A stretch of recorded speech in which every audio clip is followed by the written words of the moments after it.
خوێنکارانی خۆشەویست لە ڤیدۆکەی ترا تقریبان پرسیارەکان تا نیوەی بوو ئێستا ئەمە نیوەکەی تریشێتی کە لێرە ڤیدۆکە کۆتایی پیاد ئەویتریان لە 22 دەست پێەکەینەوە. بیسوێڵە he must have been alone. This sentence expresses واتە ئەم ڕستەیە دەلال لە چی ئەکا. he must سیدکات یاساکی خۆی دیارە subject هەیە must have been یەکسەر کە مەسی تیا بۆ ئەمە certainty have been-شی تایە ئەمە certainty لە پاسە passive voice نییە giving advice نییە possibility نییە چکە مەسی تایە کەواتە certainty و لە پاسی شایە. دوای ئەوەڵم هی بۆ شایستەی و سامان بەد I am not sure yet. لێرە لە دوای بۆ شایەکە بەیسێکمان هەیە باشە could have been ئەمە ئەگەر PP وایە ئەبوو عفو verb ing وایە ئەبوو و couldn't be ئەمە بی بیسە سێژەر بیسە دوو بیس بە دوای یەک نابێت و دوو بینگیشمان نییە کەواتە تەنها مۆدڵ ڤێربێکی بۆ زیاد دەکەین لێرە may stay. his maths بۆ شای by the time the exam came round. ئەگەر بینە سەر هەڵبژاردنەکان must have improved لە دوای have بێ شێوەی سێم بێ شێوەی سێم نیە ئەمە can't improved لێرە بیەکمان لە دوای کانتەوە لە دوای مۆدڵ ڤێرب بێ هەمیشە بەیزفێرە بەبێ بەڵام لێرە بێکی نوقسانە و ئەمەش ئەوە بۆ نمونە ئیمپروڤین بۆیە ئەگەر بی بواە ئەمەش هەر غەڵەتە. might had improved might توانە دوای مایتەوە ئەبێ verb base بێت ئەمەش ناکرێ هاتمانە بێ have بێت کەواتە may have improved مەیمانێ هاومانێ شێوەی سێمان هەیە کەواتە ئەمە possibility لە پاسە. دوای ئەوە when do you think they might come. when do you think they might come. سێک ئەگەر پرسیار مایتی تیا بوو وەڵامی مایت هەڵبژێری مەسی تیا بوو وەڵامی مەس هەڵبژێری لێرە ئەڵێن they must come later لەگەڵ they must have come ئەما کەینە دەرەوە ئەمە هەردووشی بۆ certaintyە. ئەمە شیان they might came now ئەمە باسی پاسەکە لێرە لە دوای مایتەوە ئەبێ ئەمە بیس بێت و ئەمە ناو لەگەڵ ئەم دەمی فرمان ناگونجێر زۆر هەڵێکەواتە they might come today مایتمان هەیە و بیسمان هەیە. nobody is answering the phone they بۆ شای out. ڕستەکە present continuous خۆی لە دوای ئەوە لێرە may have be ئەمە هەر غەڵەتە بێڵی may have been بۆ پاسیشە بۆ کاتە could had been could لە دوای had نایێت ئەبێ have بێت ئەمەش غەڵەتە.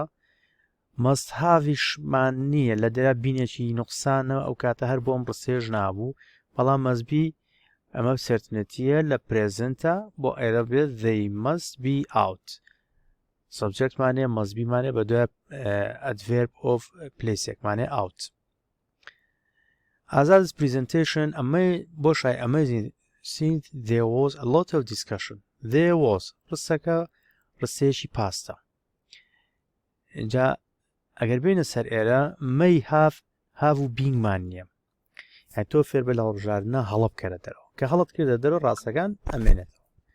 must had بەس بە دوای مەستا ئەبێ have بێت نەک هات. might been have ئەمە هەر زۆر غەڵاتە پاش پێشکراوە کەواتە may have been ڕاستە ئەمە possibility لە پاسە خۆشی ڕستەکە پاس بوو پاسیتیا بوو. which option carry the idea of possibility ئەڵێ کام لەم هەڵبژاردانە فکری possibility تایە. this kind of fish must have مستی تایە ئەمە certainty هەر زۆر دوورە لە possibilityەوە. a lot of animals are starving in the forests ئەمە هیچ مۆدڵ ڤێربێکیانی هیچیان نییە. it might has starved لێرە لە دوای مایتەوە هاسیش نایە کەواتە ئەمەش هەڵەیە. the panda bears لە دوای سەبجێکتەکە و چیمان هەیە مەیمان هەیە هاومان هەیە شێوەی سێمان هەیە کەواتە ئەمە هەڵبژاردن ڕاستەکەیە ئەمە possibilityە لە پاسە. which one shows the correct passive sentence واتە کام لەم ڕستانی خوارەوە شێوەیەکی ڕستی پاسیف پیشان ئەدا پاسیڤێکی ڕاست. no one has seen the project ئەمە هەڵێ لێرە بینمان نییە. the mount was been واسو بین بێکەوە نییە شتی و ئەمە هەر زۆر غەڵەتە the case will be یشمان نبیکەوە کەواتە New Amsterdam was founded by some Dutch people. ئەمە ڕستە ڕاستەکەیە. New Amsterdam ئۆبجێکتێکی تاکە باسیش بەکارهاتووە کەواتە ئەمە پاسیڤەکە لە پاس simple. The products جا کاتێککە تۆ هەڵبژارن هەڵبژێری چ ئەکتیڤ بێت چ پاسیڤ بێت چ هەر شتێکی تر بێت بە جۆری تاکوکۆی سەبجێکت چۆ ئیش لەسەر مۆدڵ ڤێرب و هەموو ئۆکسیلەری ڤێربەکان بکە بزانە کامیان لەگەڵ تاک ئەبێ و کامیان لەگەڵ کۆ ئەبێت ئێستا لێرە ئەم ئۆبجێکتە کۆیە SCPۆ بۆ شای out over a period of 3 years لێرە ئەڵێن has been faced ئەم هاسە لەگەڵ ئەو ئۆبجێکتە ناگونجێ ئەمە کۆی و ئەو بۆ تاکە بێ have و beingمان نییە will be ڕاستە بەڵام ئەمە شێوەی سێم نییە فەیسەکە کەواتە وەڵامی ڕاست پرۆدەکت کۆیە وێری شەبی لەگەڵە بێت بۆ کۆ فەیسیش کراوە بە شێوەی PP. To the correct passive sentence. They are putting the fire out. ئەڵێ ڕستێکی پاسیڤی ڕاست هەڵبژێرە. They are putting ئەمە ڕستێکی ئەکتیڤە. The fire were put out soon where بۆ کۆیە fire تاکە ئەوە is being achieved ئەمە لێرا شێوەی سێم نییە all the cars ئەمە ئۆبجێکتێکی کۆیە ئار بەکاراتۆ ڕاستە going to be لە دوای شێوەی سێم بەکاراتوە لەیتەریش لەگەڵ فیچەرە بێکەواتە ئەمە هەڵبژاردنێکی ڕاستە. Choose the correct option. The meeting will be declined soon. ئۆبجێکتی هەیە بە دوایە وڵمان هەیە و بیمان هەیە شێوەی سێمیش سونیش لەگەڵ فیچەرە بێ ئەمە ڕاستە. سیش ئەڵێ he got angry when he inquired about his private life. لە کۆنجەکشنەکانە when و while و ئەس و ئەمانەمان هەیە وێنی چەکەلانی کە دوو ڕستەی پاس سمپڵ ئەبەسێتەوە بەیەکەوە ئەمە ڕستەیەکەمە پاس سمپڵە سەبجێکت پاس ڤێربێک و ئەمە ڕستەی دووەمیانە سەبجێکت و پاس ڤێربێک کەواتە وێن دوو ڕستەی پاسە بەسێتەوەیەکەوە بۆ ئەڵێ ئەیوسی ڕاستە بەڵام دی بۆ غەڵەتە a large cake was been ئەمە غەڵەتە شتی وامان نییە. These products بۆ شای new names دووبارە ئەمە کۆیە لێرە has لەگەڵ کۆ نابێت may have give لە دوای هاوۆ ئەبێ ڤێرب شێوەی سێم بێ were being gave ئەمە شێوەی سێم نییە کەواتە ئەڵێ these products have been given ئەمە ڕستەیەکی پاسیڤی present perfectە. The pyramids by the بۆ شای ancient Egyptians ئەڵێ by the ancient Egyptians واتە باسی پاسەکە ئەمە هات لەگەڵ بی نابێت will be built ئەمە ڕستەکان باسی پاسە ئەمە بۆ فیوچەرە have been built ئەمە شێوەی سێم نییە لە دوای بینەوە بێ شێوەی سێم بێ کەواتە pyramids کۆی ئەڵێ were built ئەمەش پاسیڤێکی پاسە. Choose the right passive sentence.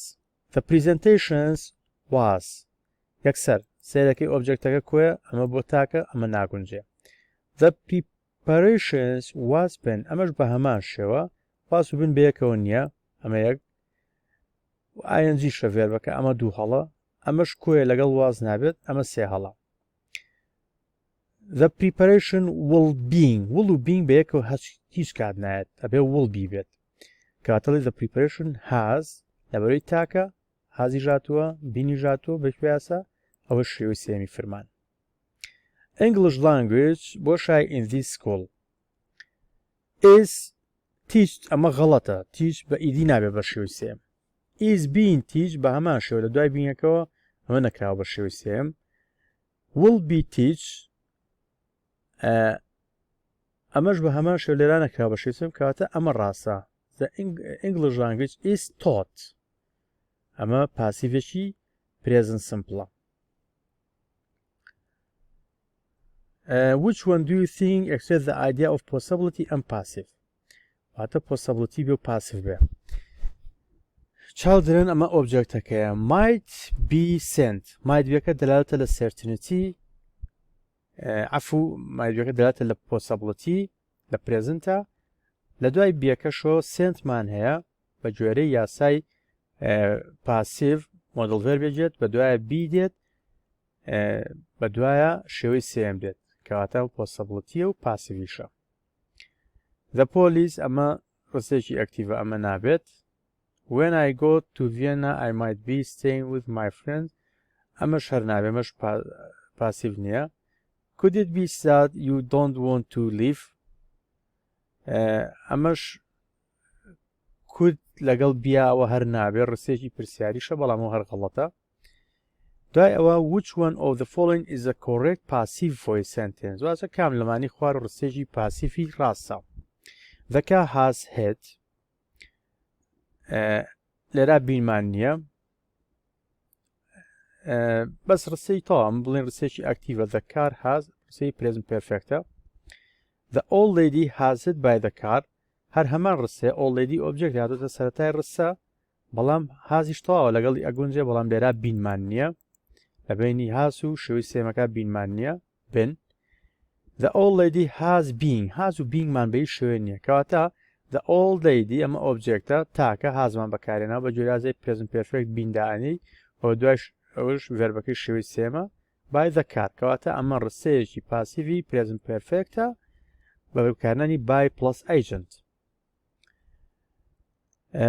خوێنکارانی خۆشەویست بە هیوای سوودبینین ئینشاءڵڵا سوودی لێ ببین و کات